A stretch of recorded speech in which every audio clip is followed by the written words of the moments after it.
એ હવથી હવાયો જોયો કાંઈ ફાયદો નથી.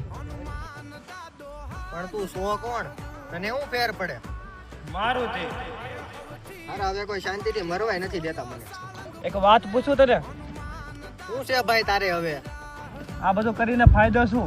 તું તો મુક્ત થઈ જાય, તારા પરિવારનું શું? તું ખોટી નેતાગીરી શું કરે છે ભાઈ? તું તારા કામથી કામ રાખ ને ભાઈ. દાદા બધું જોવે છે, દાદા બધું સારું કરતે છે. દાદા ભગવાન ભાઈ ભગવાન હોત ને તો મારે અત્યારે આ કરવું જ ન પડે. ભગવાન તારી પરીક્ષા લે છે. જો તું આ પરીક્ષામાં પાસ થઈ ગયો ને તો આની કરતા પણ સારી જિંદગી તને ભગવાન આપશે. ભાઈ ભગવાન છે તો દેખાતા કેમ નથી?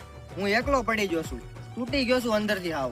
મને કોઈ સાથ સહકાર દેવા વાળું નથી, એટલા માટે તો અહીંયા આવ્યો છું. એલા તું અહીંયા કોની યાર એકલો એકલો વાતું કરે છો? એટલે નશો બશો કરીને આવ્યો છો કે હું? અહીંયા આવડો મોટો માણસ તને નથી દેખાતો બેઠો ઈ? લો દેશ રે